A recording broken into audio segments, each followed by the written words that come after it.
감사합니다. 오늘 저녁에 우리가 살펴볼 하나님의 말씀은 신약성경 요한복음 17장 21절부터 24절 말씀입니다. 신약 178페이지 요한복음 17장 21절로 24절 말씀, 제가 하나님의 말씀 봉독하겠습니다. 아버지께서 내 안에, 내가 아버지 안에 있는 것 같이 저희도 다 하나가 되어 우리 안에 있게 하사 세상으로 아버지께서 나를 보내신 것을 믿게 하옵소서. 내게 주신 영광을 내가 저희에게 주었사오니 이는 우리가 하나가 된 것 같이 저희도 하나가 되게 하려 함이니이다. 곧 내가 저희 안에, 아버지께서 내 안에 계셔 저희로 온전함을 이루어 하나가 되게 하려 함은 아버지께서 나를 보내신 것과 또 나를 사랑하심 같이 저희도 사랑하신 것을 세상으로 알게 하려 함이로소이다. 아버지여, 내게 주신 자도 나 있는 곳에 나와 함께 있어 아버지께서 창세전부터 나를 사랑하심으로 내게 주신 나의 영광을 저희로 보게 하시기를 원하옵나이다. 아멘. 오늘 드디어 개혁주의 신앙과 교리 네 번째 시간을 다 마치고 소요리 문답 제1문 1답을 시작하는 수요 강좌 첫 번째 시간입니다. 오늘 주어진 본문 말씀을 통해서 인간의 제일 되는 목적이라는 주제로 하나님 말씀을 묵상하며 은혜 받기를 소원합니다. 자, 소요리 문답 제1문과 제1답, 여러분 너무너무 잘 알고 계시는 유명한 구절입니다. 소요리 문답의 제 첫 번째 질문, 제1문은 사람의 제일 되는 목적이 무엇입니까? 라고 질문합니다. 그 질문에 대해서 제1답은 무엇이라고 대답을 하고 있죠? 다 아시죠? 한번 해볼까요? 사람의 제일 되는 목적은 하나님을 영화롭게 하고 그를 영원토록 즐거워하는 것입니다. 라고 대답을 하고 있습니다. 이 소요리 문답의 제1문과 1답은 소요리 문답 107문, 107개의 질문과 107개의 대답의 서론이고 대전제이며 대주제입니다. 그래서 이것이 제일 중요하기 때문에 제일 앞에 나와 있는 것이죠. 자, 우리가 오늘 읽은 이 본문의 말씀 요한복음 17장 21절부터 24절의 말씀에도 보면 영광이라고 하는 단어가 나옵니다. 소요리 문답의 제1답도 사람의 제일 되는 목적은 하나님을 영화롭게 하고 영원토록 그를 온전히 즐거워하는 것입니다라고 대답을 하고 있습니다.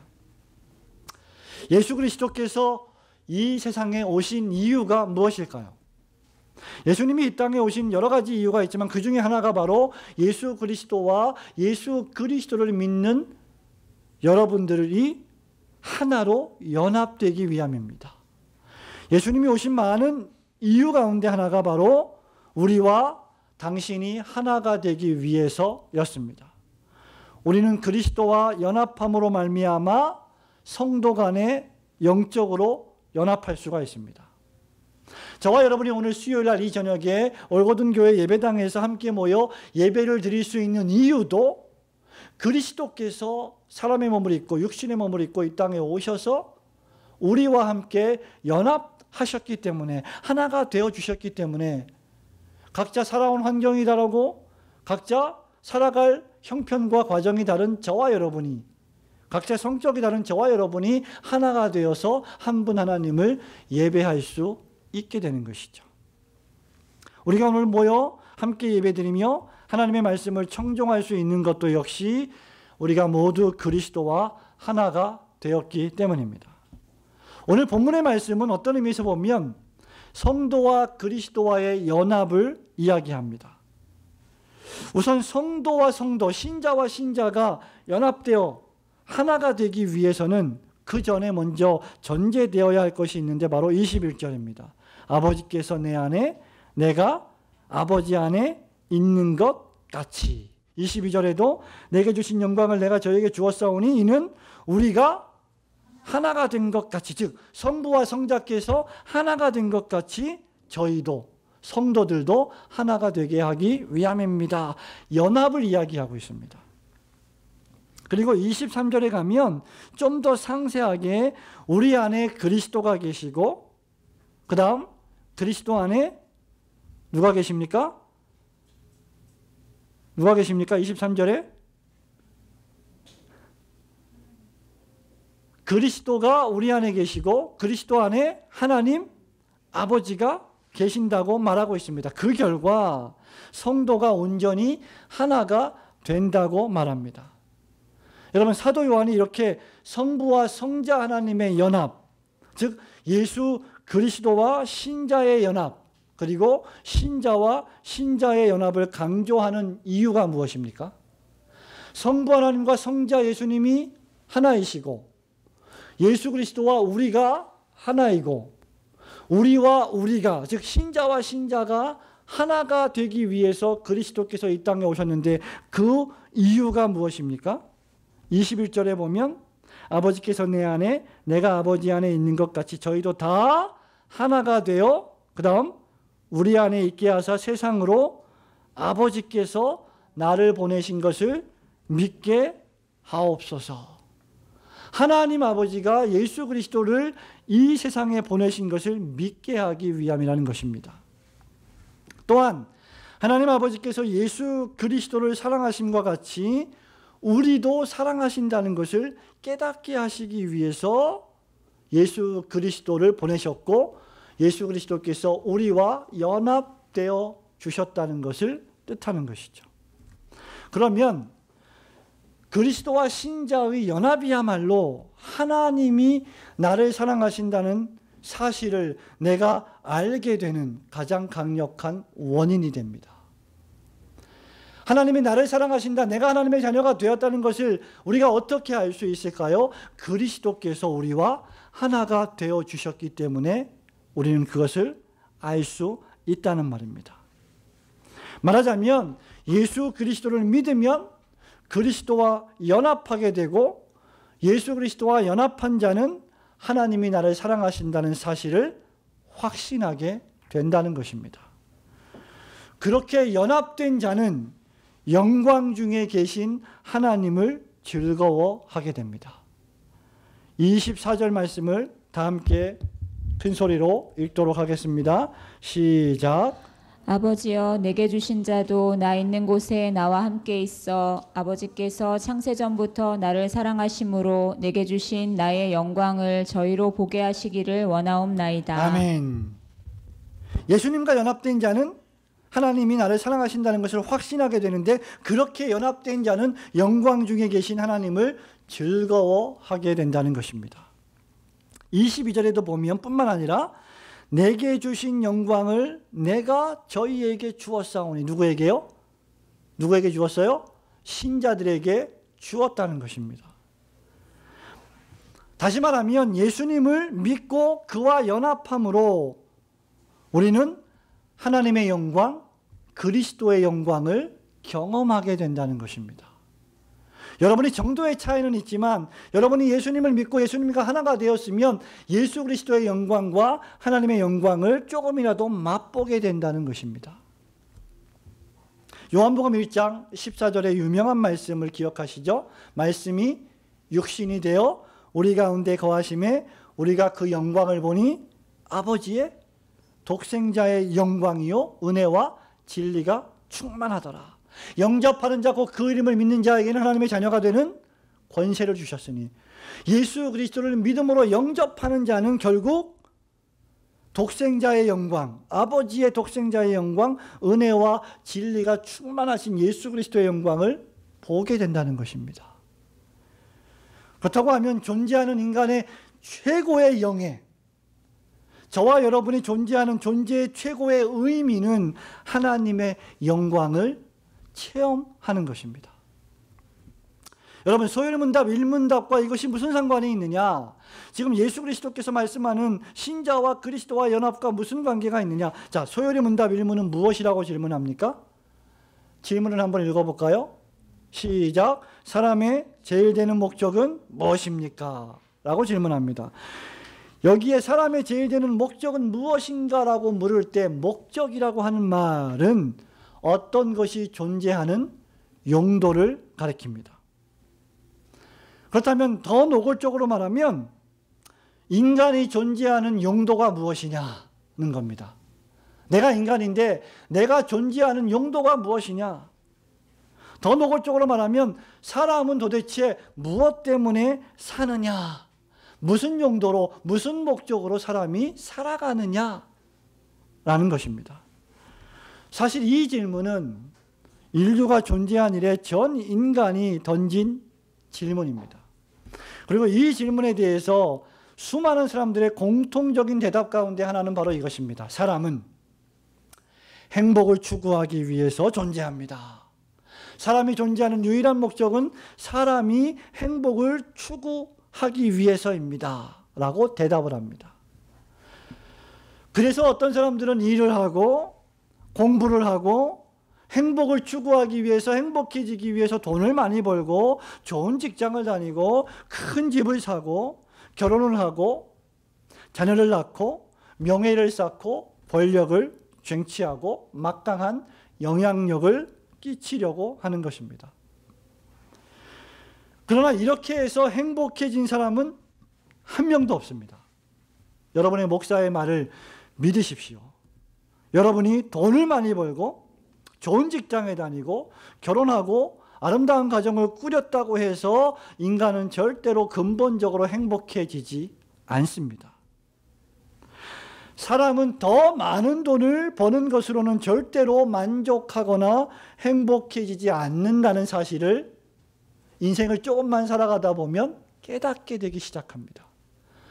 젊을 때는, 어릴 때는, 젊은 때는 돈이 최고인 줄 알지만 어느 정도 세월이 지나가고 나이가 들어가고 인생의 연륜이 쌓이면 인생이라고 하는 것이 돈만이 전부가 아니구나라고 하는 것을 깨닫기 시작합니다. 오히려 이런 사고방식, 행복을 추구하기 위해서 인간이 존재한다라고 하는 이런 사고방식은 성경의 말씀과 성경의 정신과는 정반대됩니다. 성경은 뭐라고 말합니까? 성경은 돈이나 물질을 정죄하지 않지만 뭘 정죄합니까? 하나님과 재물을 겸하여 섬기는 것을 절대로 정죄합니다. 왜냐하면 성경은 만물이 존재하는 목적, 특별히 하나님이 직접 손으로 빚으시고 그 코에 생기를 불어넣으신 사람이 존재하는 목적이 사람의 행복이라고 말한 적이 없기 때문입니다. 전 구약 성경과 전 신약 성경을 여러분이 다 주의 깊게 창세기 1장 1절부터 요한계시록 22장 마지막 절까지 읽어보십시오. 절대로 성경은 만물이 존재하는 목적, 사람이 존재하는 목적을 사람의 행복이라고 정의하고 있지 않습니다. 그것은 세상이 정의하고 있는 거예요.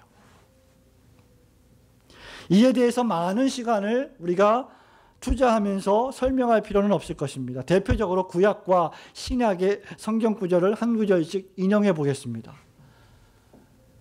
만물이 사람의 영광과 사람의 행복을 위해 존재하는 것이 아니라 하나님의 영광을 위해 존재한다는 말씀을 여러분 어디서 찾을 수 있겠습니까?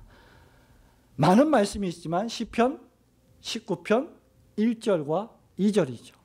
뭐라고 말합니까? 하늘이 하나님의 영광을 선포하고 궁창이 그 손으로 하신 일을 나타내는도다.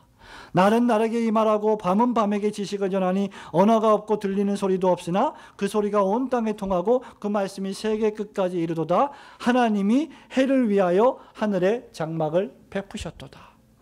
존재하는 자연 만물들이 왜 이 세상에 우리 눈에 보이게 존재하게 되었느냐? 그 목적이 하나님의 영광 선포 때문이라는 것입니다. 로마서 11장 36절입니다. 이는 만물이 주에게서 나오고 주로 말미암고 주에게로 돌아갑니다. 영광이 그에게 세세에 있으리로다.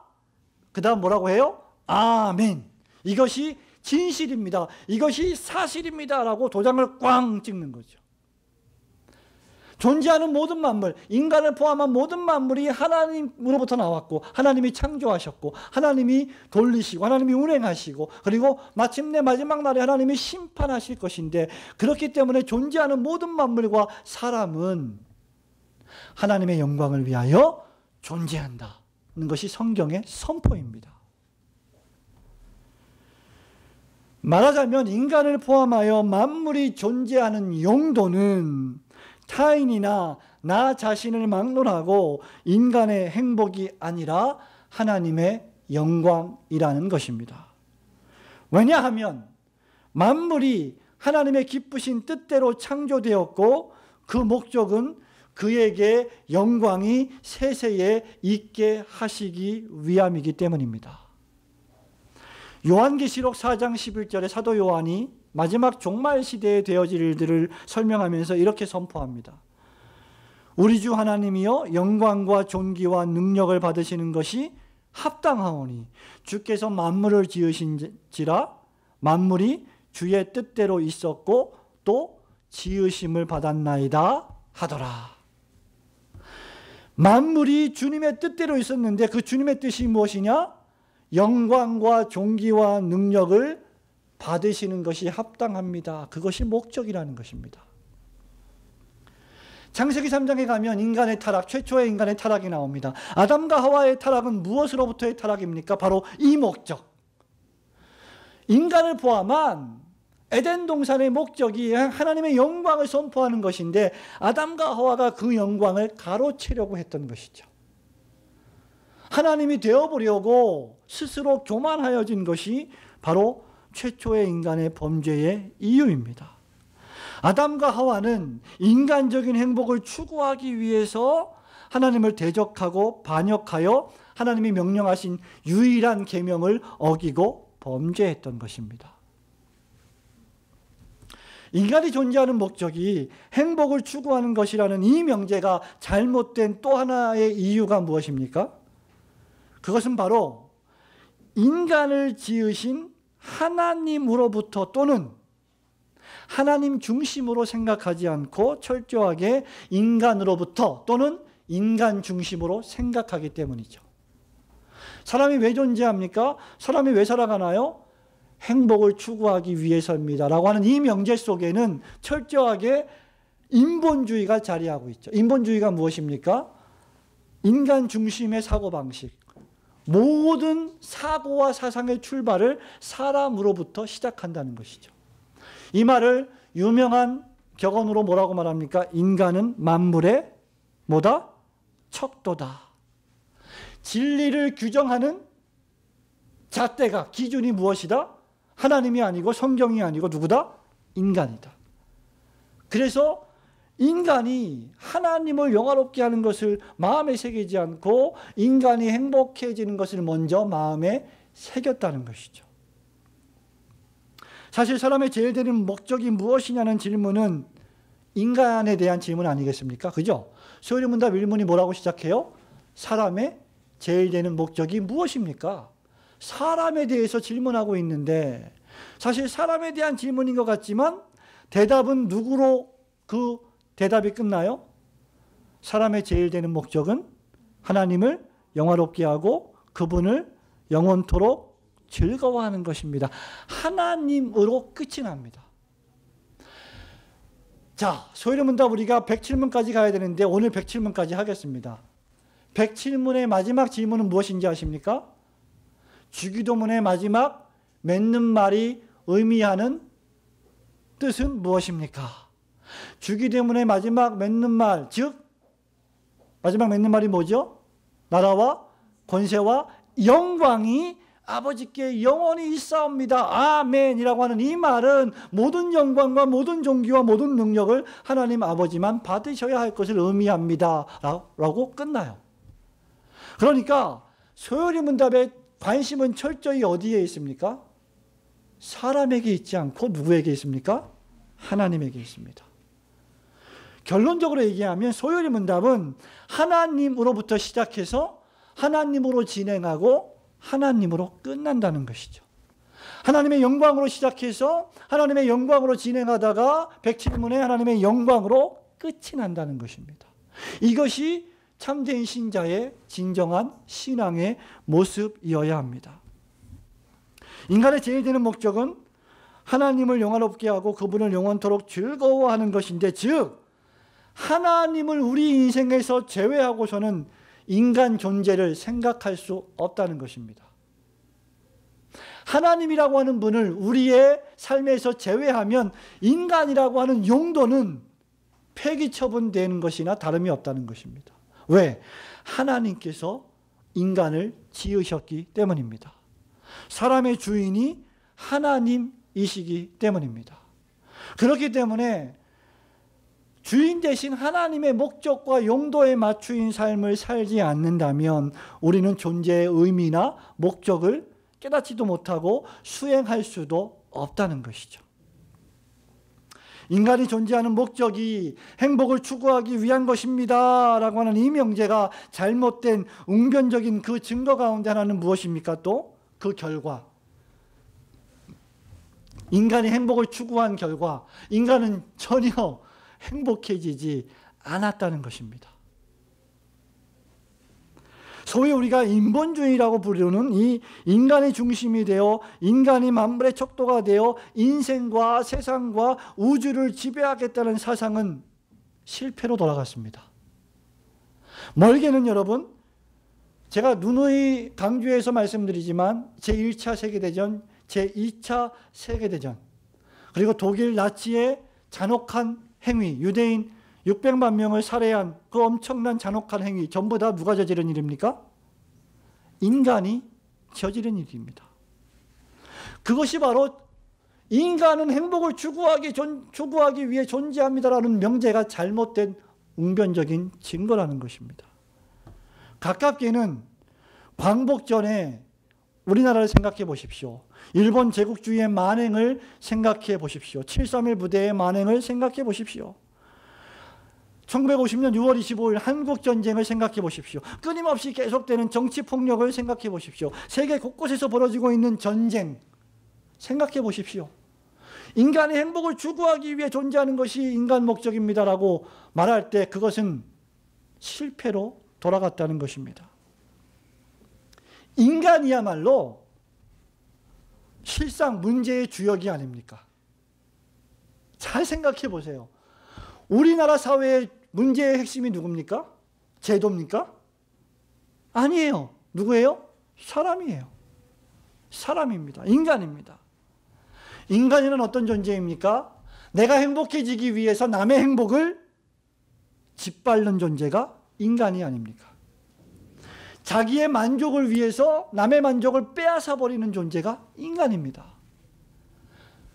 독일 민족의 우수성을, 게르만 민족의 우수성을 온천하에 선포하기 위해서 유대인 민족을 완전히 짓밟아 버린 민족, 그들이 바로 게르만 민족이에요. 그렇기 때문에 우리는 사람의 제일 되는 목적이 무엇인가라고 하는 이 본질적인 질문으로 다시 돌아봐야 됩니다. 소요리 문답은 이 질문의 대답으로서 하나님을 영화롭게 하고 그를 영원토록 즐거워하는 것이라고 정의합니다. 이것이 인간의 목적이라는 것입니다. 여러분, 인간의 목적은 딱 하나입니다. 하나님을 영화롭게 하는 것입니다. 믿으시기를 축원합니다. 참된 그리스도인은 언제든지 하나님을 영화롭게 하는 일을 최우선적으로 강조해야 합니다. 왜냐하면 하나님의 영광을 먼저 생각하지 않고 인간의 행복을 추구하면 제가 장담하건대 저와 여러분은 결코 행복해질 수 없습니다. 목사가 하나님의 영광을 먼저 생각하고 그리스도의 몸된 교회를 먼저 생각하지 않고 목사의 행복을 먼저 추구하면 절대로 행복해질 수 없습니다. 교회 공동체 어떻게 되겠어요? 와해됩니다. 교회는 스캔들에 휩싸이게 됩니다. 그렇지 않겠습니까? 웅변적으로 큰 대형교회 일부 교회들이 그것을 우리에게 알려주고 있지 않습니까? 이것이 성경의 정신입니다. 하나님의 법칙입니다. 사람은 먼저 사람의 행복을 추구할 것이 아니라 하나님의 영광을 추구해야 한다는 것이죠. 이것을 먼저 추구하면 인간적인 행복은 저절로 따라오는 것이다 라고 성경과 웨스트민스터 소요리 문답, 대요리 문답이 우리한테 교훈해 주고 있는 것입니다. 바로 이런 이유 때문에 웨스트민스터 신학자들은 하나님을 영화롭게 하는 일을 무엇보다 먼저 앞세웠어요?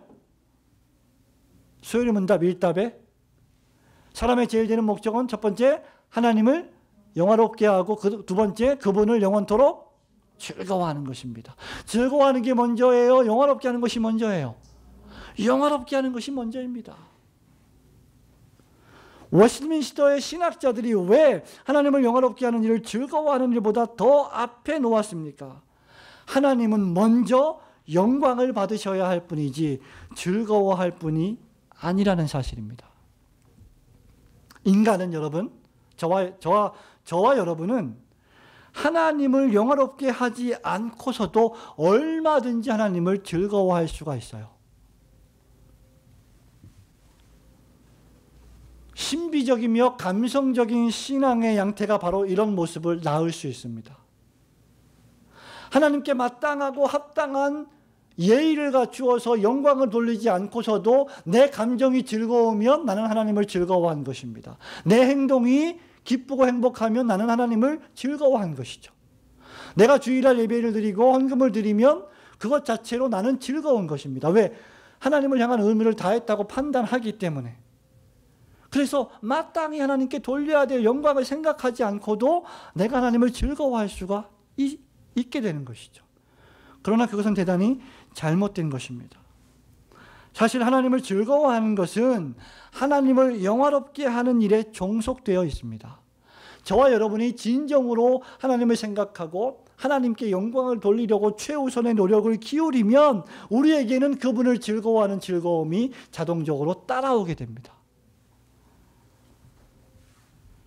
하나님을 마땅히 영화롭게 하면 하나님을 영화롭게 함으로 말미암아 따라오는 즐거움은 여러분에게 임하게 되는 것이죠. 왜냐하면 참된 행복이란 우리의 주인이 되시는 하나님이 우리를 지으신 목적대로 사는 것이기 때문입니다. 무엇이 진정한 행복이냐? 하나님이 우리를 지으신 목적대로 사는 것입니다. 그렇기 때문에 참된 신자는 하나님이 나를 위해 존재하는 것이 아니라 내가 하나님을 위해 존재하는 것이라고 생각해야 합니다. 어거스틴은 이것을 그의 참회록 고백록에서 이렇게 잘 정의해 놓았죠. 하나님, 당신께서는 당신을 위하여 우리를 지으셨습니다. 그러므로 우리 영혼은 당신 안에서 참되게 안식하기 전까지는 진정으로 안식할 수 없습니다. 자, 그럼 우리가 하나님을 영화롭게 하려면 어떻게 해야 할까요? 두 가지가 필요합니다. 첫 번째는 인간의 제일 되는 목적에 대한 지성적인 인식입니다. 두 번째는 그것에 대한 실천적인 행동이에요. 우선 먼저 우리는 내가, 우리 가정이, 우리 교회가 나 자신이나 다른 사람을 위하여 존재하는 것이 아니라 오직 하나님만 위해서 존재하며 그 하나님께 영광 돌려야 할 존재임을 인식해야 합니다. 알아야 합니다. 그리고 이 원대한 목적에 다른 모든 것이 종속되어 있음을 인정해야만 합니다. 로마서 11장 36절의 말씀대로 만물이 주에게서 나왔고 주로 말미암고 주에게로 돌아갑니다. 그래서 영광이 그분에게만 세세히 있어야 합니다라고 하는 것을 인식해야 한다는 것이죠. 늘 생각해야 한다는 것입니다. 사람이 인식하지 않고 생각하지 않고 그 뜻을 알지 못하고는 하나님을 영화롭게 할 수 없습니다. 더욱이 육신을 입고 이 땅에 오셔서 저와 여러분을 죄로부터 구원해 주시고 사망 권세, 지옥 권세로부터 구원해 주셔서 하나님의 자녀로 만들어 주셨다고 하면 그것 때문에라도 우리는 더더욱 이러한 인식을 강화해야만 합니다. 고린도전서 6장 19절, 20절 말씀에 이런 유명한 말씀이 있습니다. 너희 몸은 너희가 하나님께로부터 받은 바 너희 가운데 계신 성령의 전인 줄을 알지 못하느냐? 너희는 너희의 것이 아니라 값으로 산 것이 되었으니 그런즉 너희 몸으로 하나님께 영광을 돌리라. 이것을 인식하는 것이 하나님을 영화롭게 하기 위해서 첫 번째 전제되어야 할 것입니다. 사랑하는 성도 여러분, 저와 여러분의 존재가 철저하게 하나님의 영광만을 위하여 존재한다는 사실을 늘 마음에 새기시기를 주님의 이름으로 축원합니다. 두 번째는 무엇입니까? 실천적인 행동이 뒤따라야 합니다. 더 나아가서 하나님께서 우리를 지으신 목적대로 살아드리려고 하는 의지적이며 실천적인 행동의 노력이 있어야 됩니다. 바울은 고린도전서 10장 31절에서 그런즉 너희가 먹든지 마시든지 한번 따라합시다. 무엇을 하든지 다 하나님의 영광을 위하여 하라. 먹든지 마시든지 무엇을 하든지 하는 행위에 있어서 어떤 종류의 일이든지 다 하나님의 영광을 위하여 실천하라는 것입니다. 하나님을 영화롭게 하라는 것은 실천적인 명령입니다. 어떤 사람이 이렇게 생각할 수 있어요. 저는 제가 하나님의 영광을 위하여 존재하는 사실을 압니다, 목사님. 잘 알고 있습니다. 내가 하나님의 영광을 위하여 존재하고 나는 하나님의 영광을 돌리기 위해서 살아가는 사람임을 잘 알고 있습니다. 라고 말하는 것만으로는 충분치 않다는 것입니다. 내가 하나님의 영광을 위하여 존재하는 사람이라면 하나님의 영광을 위하여 존재하는 그 삶을 실천으로 옮겨야 한다는 것이죠. 이것은 선택 과목이 아니라 인간으로 태어난 모든 존재에게 필수적 과목입니다. 생각만 해서는 되는 일이 있어요, 없어요? 아무것도 없습니다. 생각만 한다고 성적이 오르지 않습니다. 절대 오르지 않습니다. 우리 수능을 보는 친구들이 며칠 남지 않았는데 수능 시험을 잘 봐야지 생각만 한다고 수능 시험이 올라가지 않죠. 수능 시험을 잘 보기 위해서 열심히 공부해야 되겠구나라고 하는 생각을 가졌다면 밤낮을 세워서 책을 보고 문제지를 풀고 공부를 해야만 반드시 성적이 올라가게 되어 있습니다. 여러분, 신앙의 법칙이라고 해서 믿음의 법칙이라고 해서 세상의 일반 은총의 법칙과 다를 바가 없습니다. 그렇게 생각할 필요가 하나도 없습니다. 성경은 우리에게 무엇이라고 말합니까? 사람이 무엇이로 심든지 그대로 거두리라. 생각만 하고 실천에 옮기지 않으면 그들은 외식주의자들, 위선자들이 되고 말 것입니다. 주님을 정말 뜨겁게 사랑하면 주님을 향하여 나의 심장을 드립니다 라고 외칠 수 있는 마음이 생기게 되고 그것을 실천에 옮길 수 있는 행동이 따라오게 되어 있고 그 결과가 무엇입니까? 하나님을 예배하는 것입니다. 그리고 선한 열매의 행실을 맺으려고 노력하는 것입니다. 사도 바울은 골로새 교회에 편지하면서 골로새서 1장 10절에서 이렇게 말합니다. 주님께 합당히 행하여 범사에 기쁘시게 하고 모든 선한 일에 열매를 맺게 하시며 하나님을 아는 것에 자라게 하시고 라고 바울은 기도하고 있어요. 또 에베소서 5장 8절부터 10절에 보면 너희가 전에는 어두움이더니 이제는 주 안에서 빛이라. 빛의 자녀들처럼 어떻게 하라? 행하라. 빛의 열매는 모든 착함과 의로움과 진실함에 있느니라. 주를 기쁘시게 할 것이 무엇인가? 시험하여 보라. 여기 주를 기쁘시게 할 것이 무엇인가 시험하여 보라고 할 때 시험하라는 이 말은 하나님을 테스트하라는 말이 아니라 주를 기쁘시게 할 것이 무엇인가 생각하고 생각했다면 실천에 옮겨서 그것을 증거하라, 증명하라는 것입니다. 저는 우리 교회의 많은 성도들을 다 아끼고 사랑합니다. 여러분 오해가 없으시기 바랍니다. 누굴 좀 더 사랑하고 누굴 좀 덜 사랑하지 않습니다. 목사로서, 설교자로서, 여러분의 영혼들을 책임지는 교사로서 모든 성도들을 진심으로 사랑합니다. 그런데 사랑하면 반드시 표현하게 되어 있습니다. 그렇죠? 그 중에서도 저는 참 우리 막내 이화린이를 사랑합니다. 그래서 우리 화린이에게 항상 예배당에 오거나 예배당을 떠나서 예배를 끝나고 나갈 때 제가 뽀뽀를 요청을 하죠. 그러면 화린이가 지 얘기하는 줄 알고 지금 저기서 쳐다보고 있어요, 지금. 그러면 화린이가 웃고 있네요, 지금. 미소를 띄우면서. 한동안 뽀뽀도 안 해주고 외면하다가 어느 순간부터 뽀뽀를 해주더라고요. 볼에다가. 아, 얼마나 그때의 감격이란 정말 설명하기 어려운 기쁨의 감격이었어요. 모를 겁니다, 여러분들은. 사랑하기 때문에 표현하는 것이죠. 주님을 기쁘시게 할 것이 무엇인가 생각해보고 정말 그것을 내가 실천에 옮기려고 노력을 해야 한다는 것이죠. 그래야만 하나님을 영화롭게 하는 사람들이 되는 것입니다. 로마서 12장 1절과 2절 말씀을 여러분 기억하시죠?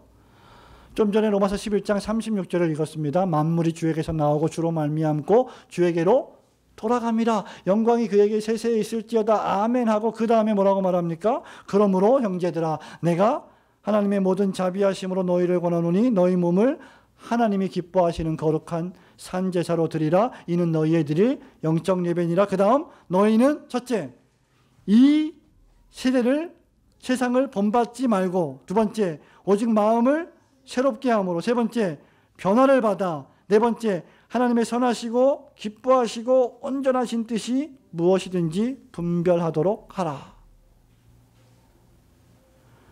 사랑하는 성도 여러분, 하나님을 기쁘시게 할 것이 무엇인지 생각했다면 간곡히 제가 부탁합니다. 그대로 당장 실천에 옮겨야 됩니다. 이것은 나이가 들수록 빨리 해야 돼요. 왜냐하면 나이가 들으면 깜빡깜빡하기 때문이죠. 아, 주님을 기쁘시게 해야 되겠다라고 생각했는데 조금만 있으면 좀 이따 하지, 좀 힘드니까. 그리고 조금 시간 지나면 완전히 잊어버려요. 오늘 아침에도 제가 학교에 강의를 하러 아침 일찍 출근을 하는데 여러 가지를 가방을 챙기고 쇼핑백을 챙기고 책을 챙기고 막 들고 나오는데 제가 항상 아침에 선식을 먹어요. 선식이 바쁘니까 이제 플라스틱 통에다가 타가지고 그것을 가지고 가서 차에서 이제 운전하면서 먹으면서 가는데 다 챙겨갖고 내려왔는데 분명히 뭐가 하나 빠졌어요. 선식이 빠진 거예요. 어딨냐? 내 책상 위에 고이고이, 식탁에서 내 책상 위에 고이고이 모셔와 놓고 거기다 놓고 내려온 거예요. 잊어버립니다. 하나님을 기쁘시게 할 것이 무엇인지 지금 생각이 났다면 지금 실천해야 됩니다. 성경을 좀 읽어야 되겠다라고 생각이 들었다면 지금 성경을 읽어야 돼요. 기도해야 되겠다. 마음에 감동이 왔다면 지금 당장 기도해야 됩니다. 누군가를 전도해야 되겠다. 누군가에게 권면해야 되겠다. 누군가를 좀 만나야 되겠다 하면 지금 당장 권면하고 만나야 됩니다. 지금 나의 생각을, 지금 나의 행동을, 앞으로의 나의 계획을 하나님이 기뻐하실까를 조금이라도 성경적으로 생각한다면 여러분 대답은 의외로 간단해집니다. 내가 지금 하나님께 영광을 돌리고 있는가 아닌가 생각해 보십시오. 나의 생각, 나의 양심, 나의 말, 나의 행동이, 나의 계획이 하나님이 기뻐하실 생각과 말과 행동과 계획인가를 여러분들이 마음속에 성경적으로 조금만 생각하면 하나님은 반드시 대답을 주실 것입니다. 바로 그것대로 행동하는 것이 하나님을 영화롭게 하는 것입니다. 그러나 여기서 꼭 하나님 말씀을 마치기 전에 한 가지만 지적하고 넘어가야 될 것입니다. 하나님을 영화롭게 한다는 말이 하나님을 영광스럽게 만든다는 것을 의미하지 않는다는 것입니다. 저와 여러분이 생각으로, 말로, 행동으로 실천에 옮겨서 하나님께 모든 영광을 돌린다고 해서 그분이 지금보다 또는 과거보다 조금 더 영광스러워지지 않는다는 것입니다. 저와 여러분이 10년을 살고 100년을 살고 1000년, 만년을 산다고 해도 결코 하나님을 영광스럽게 만들 수 없습니다. 저와 여러분이 수천억의 헌금을 하고 수많은 자선행위를 한다고 하더라도 절대로 하나님을 영광스럽게 할 수 없습니다. 왜냐하면 하나님은 이미 영광스러우신 분이시기 때문입니다. 믿으시기를 축원합니다. 하나님은 영원전부터 영원까지 영광스러우신 분이십니다. 하나님은 당신의 영광을 그 누구에게도 침해당하거나 양도하시지 않으십니다. 그렇다고 하면 하나님께 영광을 돌리라고 하는 이 말은 그 영원전부터 영원까지 영광스러우신 그 하나님의 영광, 육신의 몸을 입고 이 땅에 오신 독생자의 영광, 은혜와 진리가 충만한 그 영광을 저와 여러분이 지상생애를 살아가는 동안 다시 하나님의 나라에서 예수 그리스도를 얼굴과 얼굴로 대하여 만나기 전에 조금 더 깊이 인식하고 조금 더 깊이 깨달아서 여러분의 생각과 마음과 양심과 말과 행동을 통하여 거울처럼 그 영광을 반사하라는 것입니다. 그래서 사도 바울이 고린도 교회에 편지하면서 너희는 그리스도의 편지다, 너희는 그리스도의 향기다 라고 말한 거예요. 너희를 보면, 올고든 교회 교인들, 올고든 교회 성도들, 너희들 보면 그리스도의 향내가 난다. 그리스도께서 쓰신 말씀이 너희들의 말과 생각과 행동에서 드러나고 있다. 그것으로 말미암아 영광이 되고 있다 라고 바울이 말하고 있는 것이죠. 사랑하는 성도 여러분, 우리가 하나님 아버지 앞에 영광을 돌려야 할 이유, 영원전부터 영원까지 영광스러우신 그 하나님의 영광을 저와 여러분의 주어진 지상생애에서 반사해야 될 그 이유가 무엇인지 아십니까? 전혀 그러실 필요가 없는데 우리 예수 그리스도께서도, 그분조차도 세상에 오셔서 하나님 아버지께 33년 동안 온전한 영광을 돌리셨기 때문입니다.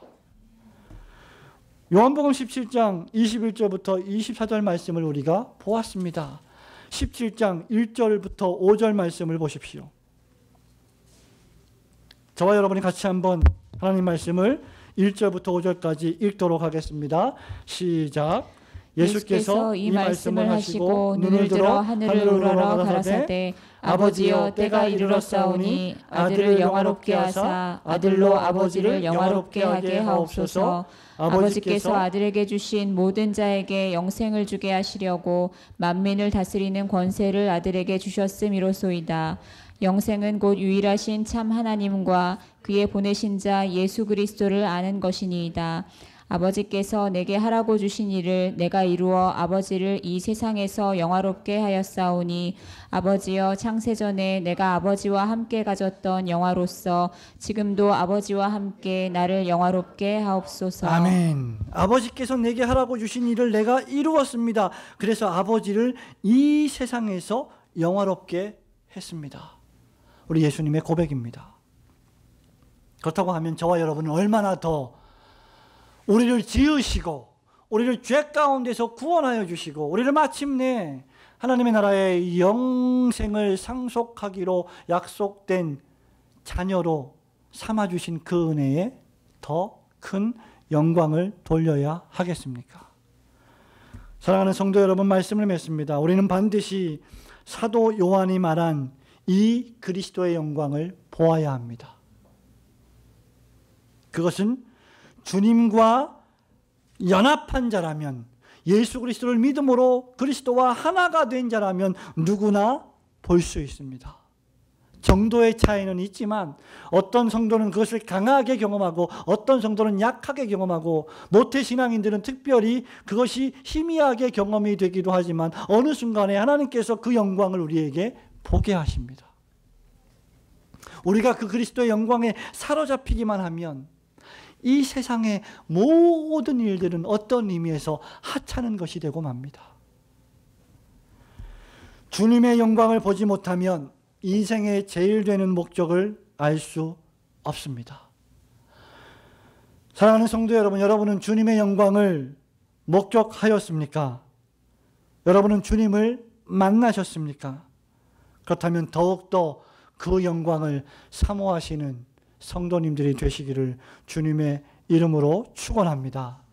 사람의 제일 되는 목적이 오직 하나님을 영화롭게 하고 그렇게 할 때만 하나님을 즐거워할 수 있게 된다는 사실을 마음에 새기고 여러분이 어디에 있든지 무엇을 하든지 누구를 만나든지 늘 하나님의 영광을 생각하며 그분께 영광을 돌리는 성도들이 되시기를 주님의 이름으로 축원합니다. 아멘.